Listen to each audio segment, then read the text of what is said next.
За WordPress хэрхэн инсталлдах вэ гэсэн хичээл байна. За хамгийн түрүүнд WordPress.org гэсэн сайт руу орж аваад WordPress-ээ татаад авчихна. Хамгийн сүүлд 4.0-ийн хөлбөр гарсан байгаа. Тухайн WordPress-ээ татаж авна. За татагдчихэв. За үүний дараа бидэнд WordPress-ээ татчих хооронд example гэсэн програм хэрэгтэй болдог. Example гэсэн програм бидний компьютер дээр суусан байх хэрэгтэй. За тэгээ example гэсэн програмынхаа дээдлийн Apache болоод MySQL гэсэн хоёрын start дараад ажиллуулна гэсэн үг. Ингэсэн тохиолдолд бид нэр өөрсдийнхөө компьютерийг локал орчинд сервер болгож байгаа буюу компьютер дээрээ ямар нэгэн сайт хийх боломжтой болно гэсэн үг. За example асаацсан тохиолдолд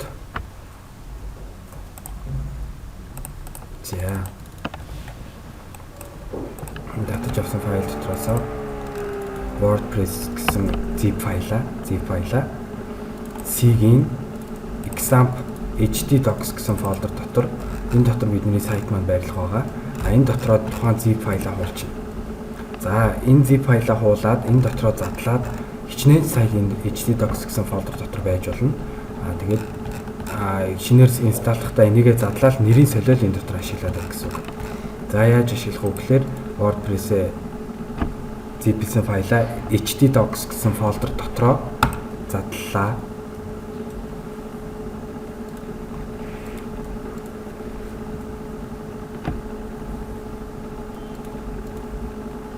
За задлжийн хооронд нь браузер дээрээ localhost ташуураас php myadmin гэсэн рүү ороод за энэ маань юу вэ гэхээр бидний вебийн бааз маань байрлах байгаа. Энэ дотор бидний вебийн бааз маань байрлана. За энэ htdocs гэсэн фолдер дотор WordPress задлсан энэ фолдер маань болонгууд бидний вебийн тэр чигээрээ бүх кодууд нь гэсэн үг. Кодууд нь. За энэнийхээ нэрийн солиод за тест гэдэг үүсгэжээ.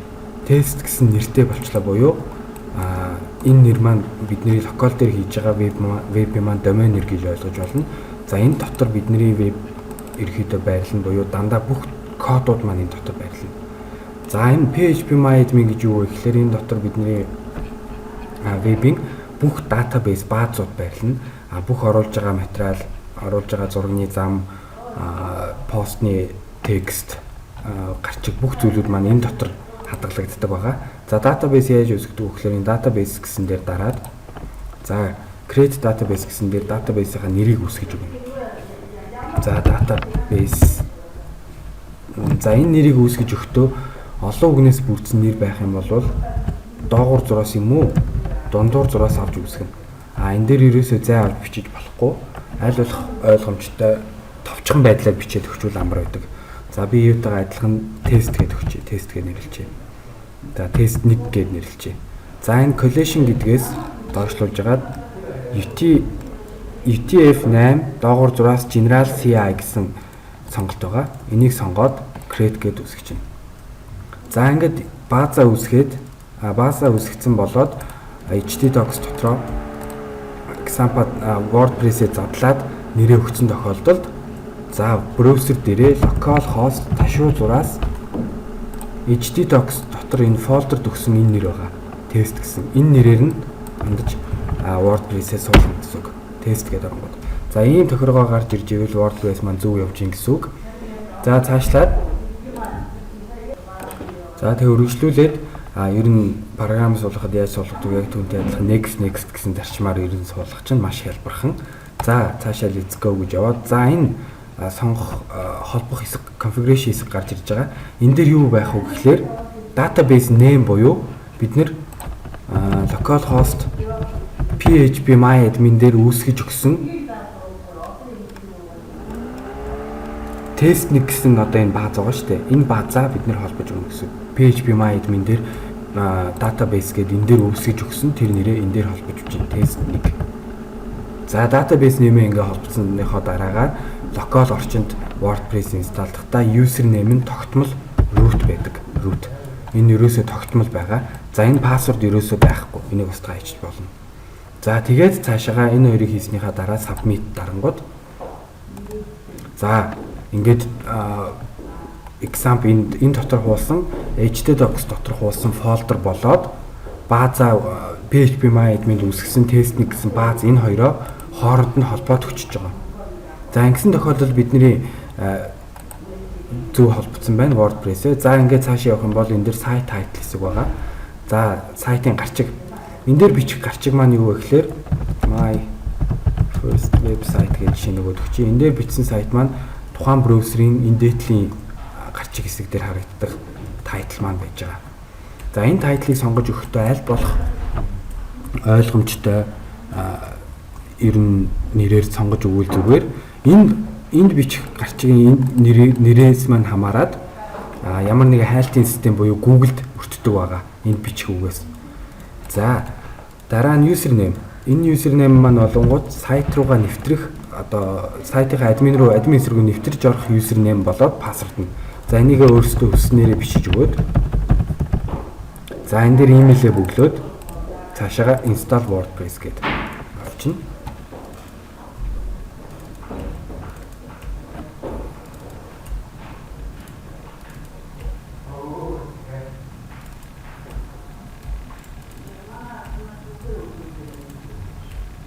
За уншиж байна.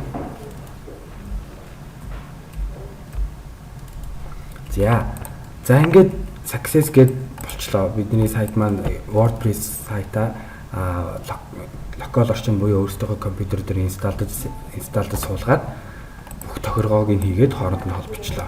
За ингээд логин гэж саяны өгсөн username болон password-аараа логин гэж нэвтрээд орох байгаа.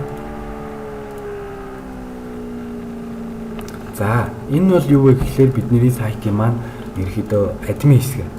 WordPress сайтын админ хэсэг бол ийм тогтмол байдаг. За WordPress сайт маань хөгжөөд бол 10 жил болцсон. Анхандаа блогийн зарчмын системээр үүссэн учраас ямар ч хүн WordPress сайт дээр мэдээ нэмэх ч юм уу цаашаа хөгжүүлээд явхад маш хялбархан админ удирдлагатай функцтэй байж байгаа. За тэгээд visit site гэдээ орох юм болвол за энэ ингээд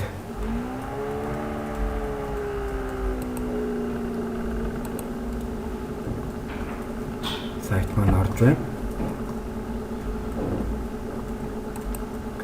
За бидний хамгийн түрүүнд хийх зүйл юу вэ гэхээр энэ appearance-ийн themes гэсэн хэсэг рүү орж байгаад энэ дээр 2012 гэсэн дэм байж байгаа. 2012. Энэ дэмийг хамгийн түрүүнд актив хийх хэрэгтэй. Хамгийн түрүүнд энэ дэмийг. За энэ 2012 гэсэн дэмийг ихэд цаашаа хөгжүүлж хүссэн загвар дизайнтайгаа болгоод ямар нэгэн хүссэн сайтаа энэ дэм дээр хийн гэсэн үг.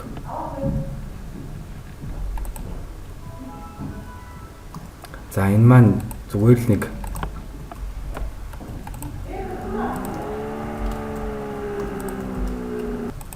за 2012 дэм маань ерөөдөө ийм энгийн загвартай маш энгийн дэм байж байгаа. За энэ дээр дээдлийн гарчиг хедер хэсэг яваад меню хэсэг яваад хажуудаа сайт бартаа энэ дээр үндсэн контент хэсэгтэй нэг иймэрхүү энгийн сайт байж байгаа. Одоо хэдүүлээ энийг цаашаагаа хөгжүүлээд хүссэн загвар дизайнтаа болгоод хүссэн сайтаа энэ дэм дээр хийх боломжтой. Энэ дэм дээр бид нар зөвхөн зүгээр арамын л ашиглаж функцийг ашиглаж цаашаа хөгжүүлнэ гэсэн үг. Энэ дэмийг тэр чигээр байхгүй болгож аваад өөрсдөө хүснээрээ хий. За өнөөдөр эхлээд админ удирдлагаа тайлбарлаж өгье. Админ удирдлага энэ дээрээс нь доош нь юу байна гэдгийг тайлбарлаж өгье. За хамгийн түрүүнд бид нэр ямар нэг сайт хийж байгаа тохиолдолд ерөөдөө меню хэсгийг хамгийн түрүүлж үүсгэн меню хэсэг. Сайтын маань меню. За менюн дээр яг юу байдг вэ гэхээр WordPress дээр пэйж болон категори гэсэн хоёр хэсэг байж байгаа. Хоёр хэсэг. Энэ хоёроор бидний меню хэсэг маань үүснэ гэсэн үг. За пэйж гэж юу вэ? За пэйж рүү орж үзье. All page. За WordPress инсталлтангууд simple page гэдэг нэг юм default page суучдаг байгаа. Энэ пэйж бол биднэрт ерөөдөө хэрэггүй. Энийг устгахтаа trash гэж устгахчиж болно. За энэ дээр add new гэсэн page add new гэж сонголт байж байна. Энэ дээр бид нэр пэйжээ үүсгэнэ. За пэйж гэдэг маань юу вэ гэхээр тухайн сайтын холбоо барих ч юм уу, мэдчилгээ ч юм уу, бидний тухай юм уу, ямар нэгэн ганцхан мэдээлэл байж идэг. Тэр зэсийг пэйж гэж нэрлэж байгаа. Пэйж. За энэ дээр одоо жишээ нь холбоо барих байж болно. За энэ дээр холбоо барих ингээд дотлын цагаан хэсэг дээр За тэгээ гарчгаа биччихээд энэ доотлын хэсэг дээр болонгууд тухайн текст холбоор хаяг ч юм уу хүссэн зүйлээ энэ дээр оруулж болох боломжтой. Гэх мэтээр ингэ бичиж чинь. За аль эсвэл ямар нэг зүйлээс энэ дээр copy paste хийгээд тавьчихна. За энэ дээр Word-ийн нэг зарим нэг төлөвлөлт байж байгаа. Bold, italic, дээгүүрэн зурах, list үүсгэх, tab заавах. За тэгээд зүүн тал руу шахах, центрлэг, баруун тал руу шахах гэх мэт иймэрхүү тохиолдлууд байж байгаа. За энэ дээр ямар нэг тухайн текстээ биччихээд зураг хэрхэн яаж оруулах вэ гэхлээр зураг оруулах газар маусаа курсороо авчиж жагаад Edge Media гэсэн сонголт байж байгаа. Edge Media гэсэн дээр дараад Upload Files гэсэн байгаа. Upload Files гэж Select File гээд компьютероос зураг сонгож өгч байна. За энэ дээр нэг зүйл гарч ирлээ. Maximum upload size нь 2 мега гэж байна. 2 мегагаас дээш хэмжээтэй ямар ч юм зүйл ийшээгээ орж ирэхгүй шүү гэдгийг илэрхийлж байгаа. За бид нар ерөөхдөө зураг оруулахдаа сайт руугаа сүүлийн дижитал аппарат болон смарт утсаар авсан зургнуудыг шууд оруулж болохгүй. Яагаад вэ гэхлээр тухайн зургийн хэмжээнүүд маань маш том хэмжээтэй байдаг учраас нэгдүгээр бидний сайтын маань сайт маш удаан ачаална гэсэн үг. Асар удаан ачаална. Хоёрдугаарт сайтын маань хост дүүрэх.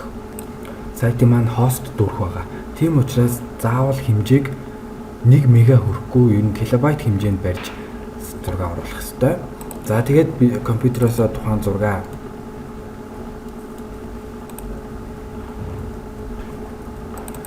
сонгоод за уншсныхаа дараагаар тухайн зураг уншсныхаа дараагаар энэ баруун доод болонд нь тухайн зургийн зарим нэг setting гэсүүд гарч ирж байгаа. Энэ дээр alignment буюу байрлал нь зааж өгч байна.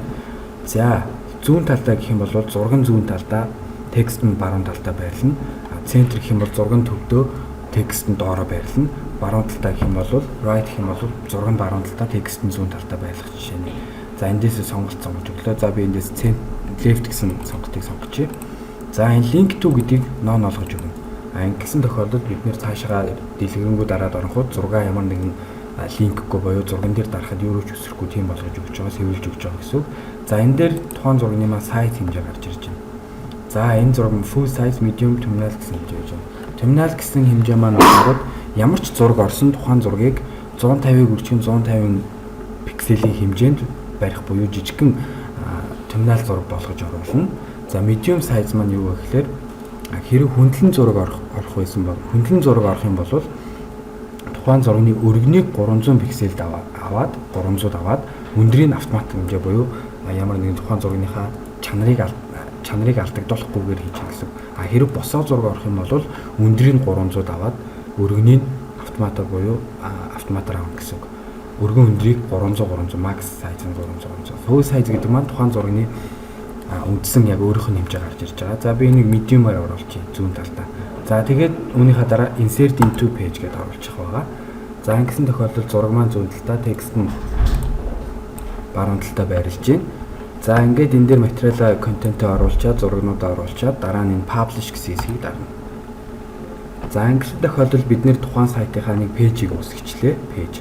Энэ пэйж гэдэг маань ахаа тайлбарлая.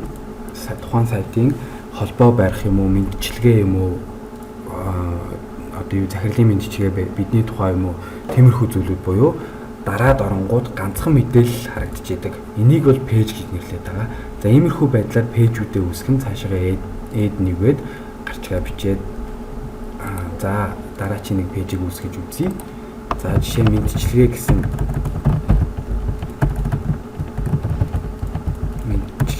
нэг пэйж үүсгэе. Гэх юм бол за энэ дээр ингээд текстээ биччихнэ. Сайт зураг яг саяных зарчмаар оруулчихна. Бүх юм адилхан. За энэ дээр parent гэсэн сонголт гарч ирж байна. Parent. За жишээ нь мэдчилгээ гэсэн пэйжийг би энэ parent-ийн холбоо барихыг сонгочих юм бол холбоо барих гэсэн мэдчилгээ гэсэн пэйж маань холбоо барих гэсэн пэйжийн did page буюу did page болоод энэ дотор холбоо барих дотор мэдчилгээ байна гэдгийг илэрхийлж байгаа.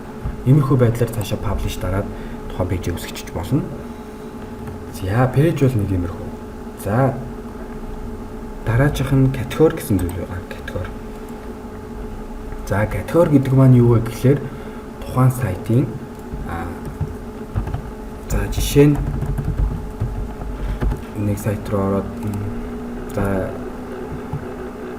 category гэдэг маань тухайн сайтын сайт руу нэг категори дээр жишээ нь мэдээлэлгээд гэсэн категори байлаа гэж үзье. Мэдээ мэдээлэл гэсэн категори дээр дарах юм бол за 10 мэдээ доошогоо яваад 10 мэдээ ороод цаашаа бүгд тус дэлгэрэнгүй дарах төвчтэй. Тэгээд хуудасалт үүсдэг буюу маш олон мэдээ орно гэсэн. За мэдээ мэдээлэл, видео, фото, өөр юу гэдэг үйлчилгээ ч юм уу тиймэрхүү зүйлүүдийг категориор хийх боломжтой. За мэдээ мэдээлэл маань өдрө болгон шинжлэгдэж учраас энэ маань категори байна. За категори яаж үүсэх вэ гэхээр тухайн категорийнхоо нэрийг бичээд слайд дээр нь категорийнхоо нэрийг англиар галгилж бичнэ. Мэдээлэл. За түүнийхээ дараа add new category гэдээ оруулчихна. За энэ Slack гэсний мэдээ мэдээлэл гэдээ яагаад англиар бичиж байгаа гэхээр Монгол үсгийг браузер дээр ямар нэгэн браузер дээр за жишээ нь localhost test ташаа зураас ингээд Монгол үсэг байлаа гэж үзье. Ийшээ дараад оръё.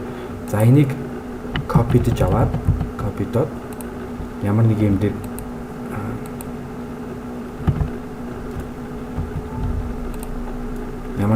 paste-лээ тавихад Монгол үсгийг ингээд ийм болгоод хайчдаг байгаа encrypt-лээд маш олон урт болгоо хийчихэж байгаа. Энэ маань одоо энэ дотор маань мэдээ мэдээлэл гэсэн үг байгаа гэсэн.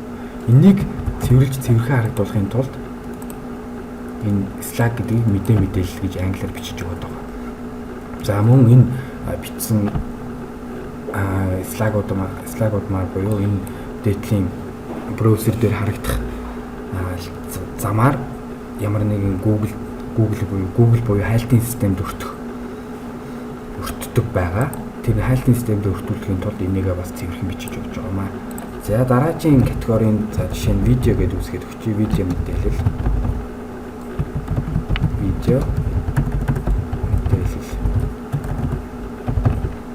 За видео мэдээлэл гэсэн категорийг би parent гэдгийг мэдээ мэдээлэл гэсэн дотор хийж өглөө. Parent гэдгийг мэдээ мэдээлэл дээр сонголоо. За тэгээд add нэг үүсгэчээ. За мөн давхар фото мэдээлэл үүсгэчээ. Фото мэдээг мөн адил мэдээ мэдээлэл дотор хийж өгье.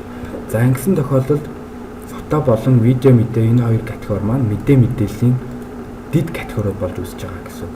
За юу вэ гэхээр би видео мэдээлэл гэсэн категори дээр дарангууд энэ дотор зөвхөн видеотой холбоотой мэдээлэлүүд гарч ирнэ. Фото дээр дарах юм бол зөвхөн фото мэдээнүүд гарч ирэх жишээ.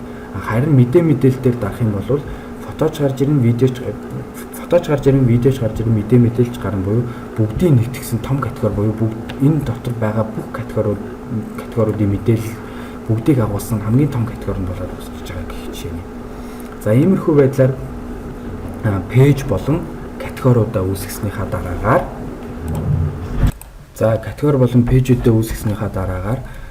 тухайн категори болон пэйжүүдээ меню хэсэг дээр гаргаж ирнэ. Меню хэсэг дээр яаж гаргаж ирэх вэ гэхээр appearance-ийн menus гэсэн зэс байж байгаа. Ийшээ ороод за WordPress дүнгиж инсталлангууд бүх пэйжүүдийг энэ меню хэсэг дээр ерөөхдөө гаргаад ирдэг. За энэ дээр home гэсэн байж гэн. Home гэсэн маань болонгууд нүүр хуудас буюу нүүр хуудас маань пэйж биш, категорич биш, аль нь биш. Ягаад вэ гэхээр нүүрэн дээр дарангууд сайт маань нүүр хуудас руугаа тэр чигээрээ ачаалт ордог учраас нүүр хуудас нь зүгээр тухайн сайтын зам нь линк нь байна гэсэн үг. Домен нэр нь байна гэж ойлгож болно. За энийг одоо нүүр юм уу өөр болгоё гэх юм бол энэ доор сонголт байж байгаа. Энийг доошоогоо буулгаж агаад home гэсний нүүр гэж бичиж. За ингэх юм бол энэ нүүр гэсэн нүүр ч юм уу, нүүр хуудас ч юм уу, эхлэл ч юм уу те хүснээр энийг бичих боломжтой. За тэгээд энэ дээр бүх категориуд маань ингээ пэйжүүд маань эхлээд ороод ирдэг. За пэйжийн view wall гэнгүүт энэ дээр бүх пэйжүүд байж байгаа. Мөн пэйжийн view wall дээр home гэсэн хэсэг байж home хамгийн дээр нь home гэж гарч ирж байна. Энэ маань болонгууд нүүр хуудас гэдэг илэрхийлж байгаа. Хэрвээ энэ нүүр хуудас ингээ байхгүй болчих юм бол пэйжийн view wall гэдэг рүү ороод home гэснийг шагтлаад add to menu гэдээ гаргаад ирэнгүүт home маань хамгийн дээр гарч ирдэг. За энэ маань нүүр хуудас гэсэн үг. Тэгээд энийгээ за эхлэл гээд болгочих жишээ. За эхлэл гээд болгоод за дараа энэ дээр категориуд оруулж ирнэ. Категорийн view wall гэнгүүт энэ дээр бидний үүсгэсэн бүх категориуд маань байж байгаа. Тухайн категориудаа чагтлаад аль аль категориг менюн дээр оруулж ирэх үү гэдгийг чагтлаж байгаа. Add to menu оруулаад ирнэ. За тэнгууд бүгд ингээд доошоогоо чагсаад ороод ирж байна. За одоо эднэрийг яаж дараалалд оруулах вэ гэхээр холбоовор хамгийн сүүлд нь гэх чинь ингээд чирээд хамгийн сүүлдэнд орууллаа. Мэдлэгээ хоёрт мэдээ мэдээлэл дотор фото мэдээ, видео мэдээ гэд хоошоо ингэж чирчих юм бол мэдээлэл дээр маус авчгаар доошоо фото болон видео мэдээлэл гэсэн гарч ирнэ гэсэн үг. Дид категори буюу. За хэрэг видео мэдээг хоошоо фотог ингэчих юм бол мэдээлэл дээр маус авчихгоо доошоо фото гараад фото дээр маус авчихгоо мэдээлэл гарах жишээ нь. Иймэрхүү байдлаар зүгээр чирээд тухайн менюг үүсгэж чинь. За үүсгэхнийхаа дараа create менюг үүсгэлээ. За тэгээд дараа нь болонгууд энэ доор нь Premiere меню гэсэн нэг сонголт гарч ирж байгаа Premiere меню. За энэ яадаг вэ гэхээр яг энэ үндсэн меню хэсэг дээр меню буюу бидний сайтын яг үндсэн энэ голын меню хэсэг дээр энэ менюг ийм дараалалтай меню гаргаж ирэхин тулд энэ Premiere меню гэснийг чагтлаад save менюд орчино. Тэгэх юм бол голын энэ үндсэн хэсэг дээр меню маань гарч ирнэ гэсэн үг ээ. За яагаад энэ Premiere меню гэснийг заавал чагталж өгöd байгаа вэ гэхээр тухайн сайтаасаа загвараасаа хамаарат энэ дээрээ менютэй, үндсэн менютэй, менюнийхаа доор бас дахиад менютэй, фүүдертэй менютэй гэсэн маш олон менютэй сайт байлаа гэж үзье. Тэр бол бүх менюг тааруулж өгөхийн тулд энэ дээр менюгээ үүсгэчээд яг эхлэлээс ахуулаад ийм дараалалтай менюгээ үүсгэчээд Premiere меню гэсний болонгууд яг үндсэн хэсгийн меню болж өгч байгаа. За сонголтоос хамаарат маш олон меню. Тэднийг тааруулж өгөхийн тулд энэ дээр нь маш олон сонголтууд гарч ирнэ. Одоохондоо бидний сайт дээр ганцхан меню хэсэг байгаа учраас энэ дээр ганцхан ширхэг Premiere меню гэсэн сонголт байж байгаа. Хэрвээ олон сонголт байсан бол энэ дээр top меню, main меню, footer меню гэх мэт олон сонголт гарч ирнэ. За тэгээд иймэрхүү байдлаар яг ийм дараалалтай меню үүсгээд энэ нь бол Premiere меню юм аа. Аль эсвэл create new меню гэж үүсгээд энэ дээр sub меню ч гэдэг юм уу гэсэн гарчигтай нэг ийм меню зэсүүсгэж жагаад энэ дээр болонгууд энэ менюнууд зөвхөн энэ дээр гарна гэд ямар нэгэн ийм дараалалтай меню үүсгэчээ. За жишээ нь би ингээд нэг хэдэн 3 систем меню үүсгээд энэ маань одоо хэрв сонголт гарч ирэх юм бол энэ дээр байна гэдгийг дараад save дарж байгаа. За би энийг бол юу ч гэсэн sub менюгод үүсгэчээ энэ дээр тэрийг бол магадгүй. За ингээд сайтын маань эхлээд меню хэсэг бэлэн болчихлоо. Яг саяны энэ дээр меню 1 гээд өгсөн Premiere меню гэдгийг сонгоцсон энэ дараалалтай меню маань энэ дээр гарч байгаа гэсэн үг. Эхлэл мэдчилгээ мэдээлэл маус авчихгоо фото видео. За тэгээ холбоо орох гэсэн дараалалтай байж байна. За үүнийхээ дараагаар энэ post гэсэн хэсэг юу вэ? Posts. За post гэдэг маань бидний сайтад орж байгаа бүх мэдээллүүд гэсэн мэдээллүүд энэ post дотор хадгалагдана. За хэрхэн нэмэх вэ гэхээр post-ийн add new гэж бодож байгаа. Add new. За энэ дээр тухайн мэдээний гарчгаа бичлээ. За dotly хэсэг дээр нь текстийн бичлээ. За гэх мэт энэ дээр ямар копидо тавьчих болно те. За зураг оруулах нь мөн ялгаагүй, page tag ялгаагүй, add мэдээгээд upload files гээд зураг оруулчихж байгаа. Ямар ч ялгаагүй байдлаар. За тэгээ эдний бүгдний дараагаар энэ хажуудлын categories гэдгээр энэ мэдээ маань яг аль категори буюу аль төрөлд орох вэ гэдгийг чагталж өгөх байгаа. За жишээ нь энд орсон мэдээлэл маань фото руу орно гэдгийг фото гэдгийг чагталж байна. За үүнийхээ дараагаар тухайн мэдээ зурагтай бай гэж үзье. За энэ дээр ямар нэгэн зураг сонгоод өгчээ. За энэ зургийг би давхар сонгоод өглөө. За тэгэх юм бол энэ featured image гэсэн хэсэг байж байгаа. Featured image. За энэ ямар хэсэг вэ гэхээр энэ дээр featured image гэсэн хэсэг дээр оруулж өгсөн хамгийн ихний зураг давхар оруулж өгөх байгаа. Давхар ихний зургийг тавьж өгнө. За юу вэ гэхээр энэ маань бидний сайтын одоо terminal зураг буюу нүүр хуудсан дээр харагдана. За жишээ нь болонгууд news цэгийн бэн дээр харагдаж байгаа. За хамгийн ихний энэ дээр гарч ирж байгаа энэ жижигхэн terminal зураг. Энэ дээр гарч ирж байгаа энэ жижиг terminal зураг гэсэн үг. За энэ жишээ нь энэ зургийг ийм жижигхэн зурагтай. Энэ зургийг бид нэр зааж өгөхийн тулд энэ featured image гэсэн дээр зураг оруулж өгч байгаа. Харин энэ дээр ингээд дэлгэрэнгүй дараа цаашаа орох юм бол ингээд зурагтай мэдээлэлтэй ингэж олон гарч ирж байгаа маань энэ хэсэг маань болонгууд үндсэн энэ том контент энэ хэсэг дээр орж өгч байгаа пост маань гэсэн.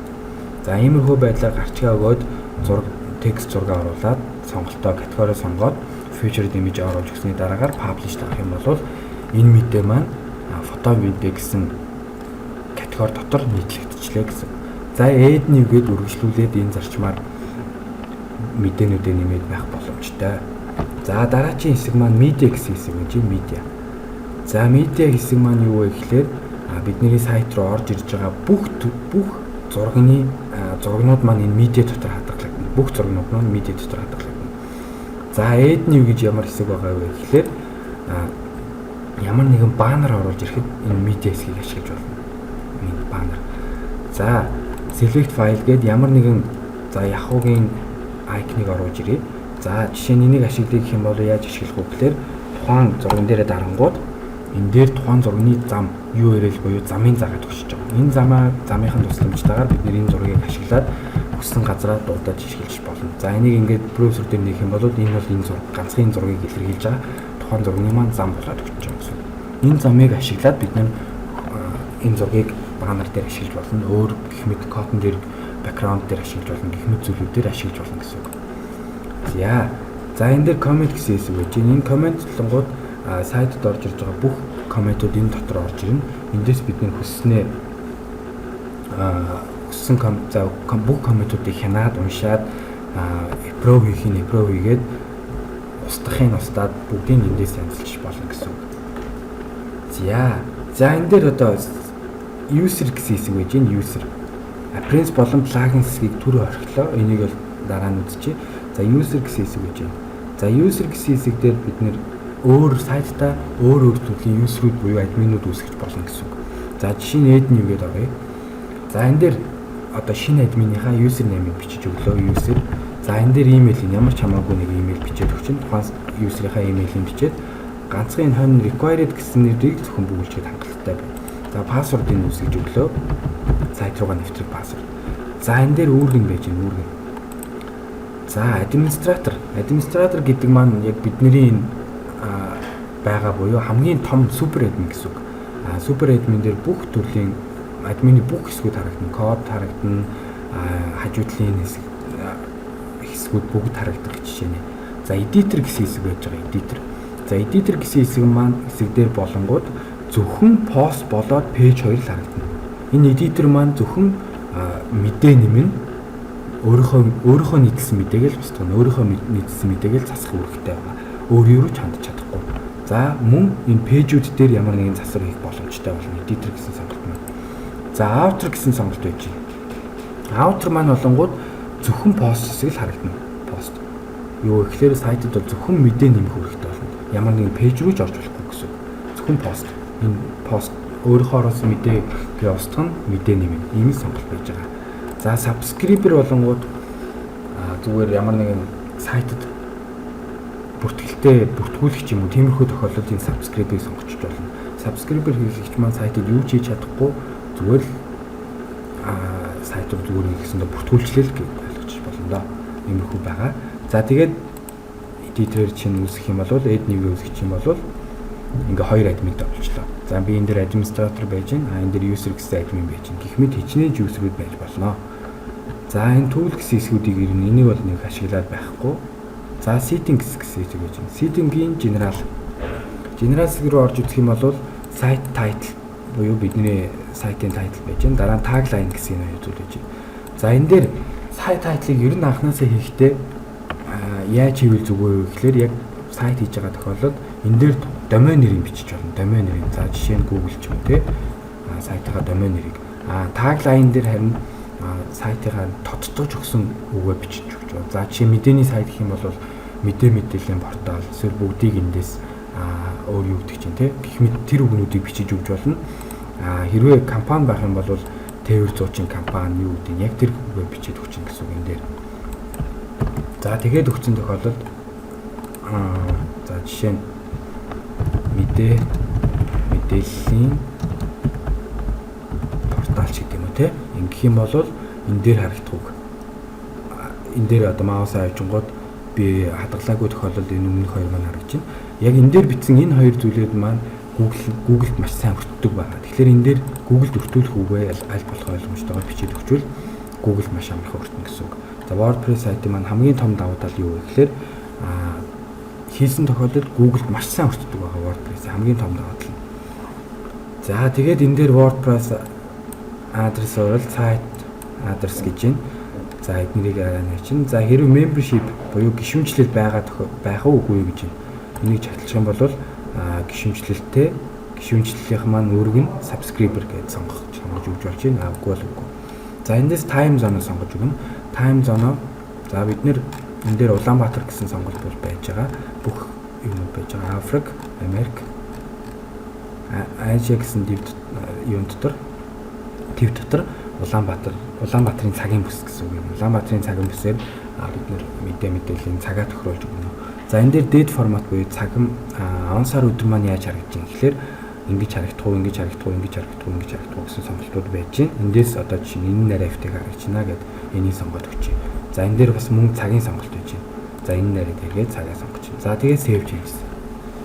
За general хэсэг дээр бол нэг иймэрхүү үйлдэлүүд хийх байгаа. За writing хэсэг дээр нэг хийгээд авах үйл алгаа биднэрт энэ бол биднэрт баг хэрэггүй гэж үзчих болно. За reading хэсэг дээр болонгууд энэ дээр нь your latest post болон static page гэсэн хоёр сонголт байж байна. Your latest post гэдэг маань нүүр хуудсан дээр бүх постууд маань шинэ орсон мэдээллүүд маань дээрээсээ доошоо ингэж сураад гараад хуудасалт үүсгэх жишээний буюу нүүр хуудсан дээр бид ямар нэгэн байдлаар код бичиж өөрчлөх боломжтой гэсэн энэ дээдлийн сонголт маань. За хоёр дахь энэ static page гэдэг маань юу вэ гэхээр front page нүүр хуудсан дээр бид нүүр хуудас руу дараад оронгууд холбоо барих гэсэн пэйж зөвхөн пэйж л харагдана. Ямар ч код бичиж болохгүй ганцхан пэйжийг нүүр хуудсан дээр харуулчлаа гэж үзчих болно. Ингээд сонгож өгчлээ. За энэ болонгууд нүүр хуудасаа нэгсэндээ эдитэж өөрчлөөд кодоо бичээд өөрчлөх боломжтой байна. За энэ дээр блог пэйж гэсэн ийм сонголт байж гэн 10 гэж бичсэн байж гэн. Энэ нь юу вэ гэхээр ямарваа нэг категори руу оронгууд 10 мэдээ ороод доошоо хуудасалт үүснэ. Аль эсвэл энийг 5 болгох юм бол 5 мэдээ ороод хуудасалт үүснэ гэсэн хэдэн мэдээ ороод хуудасалт үүсэх тэр сонголтыг энэ дээр сонгож өгч болно. Хэвчлэн бол 10 байдаг тийм ээ. За тэгээд save changes. За дараа нь discussion гэсэн хэсэг байж байна. За энэ хэсэг маань юу вэ гэхээр эндээс comment буюу сэтгэлдлийг тэр чигээр нь хянах боломжтой. За WordPress сайтын маань comment ороход бол заавал нэр, имэйл, вебсайт гэсэн ийм гурван зүйлүүдийг нэхэд ээж байгаа. Тэгэхээр хүмүүс бол нэг имэйл боёо нэр хоёрыг нэг бичээд байдаггүй байдаг. Тэгэхээр эндээсээ одоо энэ чагтуудыг аваа ичих юм бол комментиг цэвэрлээд ямар ч нэр, имэйл бичих шаардлагагүй болоод өгч гинэ гэсэн. За тэгээд энэ дээр comment blacklist буюу энэ дээр бичих ёсгүй үгнүүд байж гин. За жишээ нь сайн уу гэсэн үгийг би blacklist дээр бичлээ гэх юм бол комментэн дээр сайн уу гэсэн үг орох юм бол энэ комментиг ерөөсөө оруулахгүй гэдэг хэлж болно. Энэ дээр оруулахгүй хүндийг энэ дээр бүгдийн тасал тавиал бичиж байна. За энэ хэсэг дээр бол discussion хэсэг дээр нэг иймэрхүү хэсэг байж байгаа. За дараа нь media гэсэн хэсэг байж байна. За энэ дээр нөгөө нэг түрүүн зураг оруулахад сонголтууд байсан тийм ээ. Тэр зургийг өөрчилж болж байна. За томьёо сайзыг жишээ нь 200 авч болж юм гэх чинь энэ дээр өөрчлөх боломжтой. Medium-ыг max width буюу хамгийн ихдээ 300 өргөнийг 400 авлаа, би өндрийг 400 авлаа. За энэ large size гэж байж байна. Гэх мэт энэ сайзуудыг өөрчлөх боломжтой сэж байна. За дараа хамгийн сүүлийн хэсэг маань permalink гэсэн хэсэг байж байна. Permalink. За энэ нь юу вэ гэхээр энэ сайтын URL. За мэдлэгээр гэсэн пэйж руу орох юм бол page ID-ийн тэнцүү 13 гэдэг ингэж гаргаж ирж байгаа жишээтэй. Категорид орох юм бол cat тэнцүү 2 гэж гаргаж ирж байна. За энэ дээр яаж гаргах вэ гэсэн сонголтууд байж байна. Ихэвчлэн post name-ээр сонгочвол арай цэвэр харагдана. За категорийг CSS-гээр тэмдэглэлээ. За ингэх юм бол бидний сайт маань мэдлэгээр орох юм бол холбоо барих дотор мэдлэгээ гэсэн пэйж болж байгаа тийм ээ. Ийшээ орж мэдээлэх юм бол категори буюу энэ категори гэдгийг бид нэр CSS-ээр тэмдэглэсэн C-ийн мэдээлгээд слаг нь байж байна. Их чиний энэ дээдлийн замыг арай цэвэрхэн харагдуулах хэсэг байж байгаа. За хамгийн сүүлд нь appearance хэсэг байж байна. За appearance хэсэг дотор юу вэ гэхээр меню хэсгийг бол бид мэдээд авсан байгаа. За 2012 сайт дээр маань header гэсэн хэсэг байж байгаа. Header. За энэ header гэсэн дээр юу байдаг вэ гэхээр лого, ямар нэгэн лого буюу дээдлийн header том зураг оруулж өгөх боломжтой. За жишээ нь би choose file гэдэг эндээс ямар нэгэн зураг сонгоо оруулъя л да. За жишээ нь Yahoo-гийнхоо зургийг оруулъя. За энийг ингээд бүтэн кроплж байгаа. Crop and publish гэж оруулах юм бол за save changes дарах юм бол энэ маань энэ дээр нэг лого маягийн зураг оруулах боломжтой гэсэн үг. За эндээс энэ header text гэсэн чагтыг аваад save changes дарчих юм бол энэ дээдлийн header хэсэг бол байхгүй. Тэр бичсэн сайтын сайт title болон tagline гэсэн хоёр хэсэг маань байх болчихж байгаа. За энэгээр нэг өсөндөө энэ header гэсэн хэсгийг ашиглаад бид нэр цаашдаа тухайн сайтаа лого оруулах хэсэг болгоод ашиглачна гэсэн. За background нь сайтын background-ны өнгө болоод зургийг оруулах боломжтой. За жишээ нь би нэг хээ оруулъя. За тэгэх юм бол энэ түмнээс тэг ингээд ороод ирлээ. Энэ хээ ингээд ороод ирлээ. За save changes гэдэг дарах юм бол бидний сайт маань background-тай болох жишээ нэ. За дараа нь widgets гэсэн хэсэг байж байна. Widgets. За энэ widgets гэсэн хэсэг дээр юу аах вэ гэхээр архив, календар, категори, custom, menu, meta, page гээд WordPress-ийн өөрийнх нь default widget сонголтууд буюу хялбар widget-үүд гарч ирж байгаа. Эдгээр маань яг юу вэ гэхээр одоо жишээ нь хайлт энэ дээр энэ хажуудлын sidebar хэсэг дээр харагдаж байгаа энэ бүх зүйлүүд гэсэн үг. За хайлт байж гэн, recent post буюу хамгийн сүүлд орж ирсэн мэдээнүүд байж гэн, recent comment буюу хамгийн сүүлд бичсэн комментууд, архив, категори, meta гэдэг иймэрхүү зүйлүүд байж байгаа. Эндээс гаргая гэсэн зүйлүүдийн хэрэггүй гэсэн зүйлүүдийн энэ дотроос нь ингээд чирээд гаргачих байгаа. Энэ бол хэрэггүй. За хэрэгтэйнүүдийн энэ дотроо ингээд оруулчихна. Их чинь ингэх юм бол бидний sidebar хэсэг дээр хайлт болоод зөвхөн календар гэсэн хоёр хэсэг л гарч ирж байна. За баннер яаж оруулах вэ гэхлээр энэ доор text гэсэн widget хэсэг байж байгаа. Text. Энэ текстийг sidebar дотор оруулж ирж байгаа. Энэ text гэсэн дотор HTML код хүчинтэй байдаг. HTML код. За баннер яаж оруулж ирэх вэ гэхээр img src тэнцвгээд зураг оруулдаг тагаараа зураг оруулж байна. Энэ src гэсэн энэ хоёр кавичгийн донд нь юу ах вэ гэхээр тухайн зургийн маань зам нь байлах буюу медиа дотор бид нэр апплод хийж оруулж ирсэн тухайн баннерын зургийн маань энэ урлана.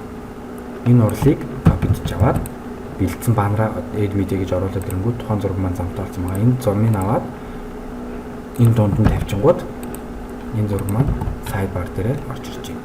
Гэх жишээ нь иймэрхүү байдлаар баннер нэмж болно. За дарангууд цааш ямар нэгэн үсрийг гэх юм бол гадна талд нь тагаар замыг гаргаад өгч байна. Href тэнцүү гэд тагаараа хагаад өгчингүүд за энэ дээр замаа бичих байгаа. Ингээд өгчих юм бол би энэ баннер дээр дарангууд ямар нэгэн линктэй болсон жишээ нь дараагтгаар болж байна. За энэ бол widget хэсэг байж байгаа. Widget хэсэг. За тэгээд editor гэсэн хэсэг.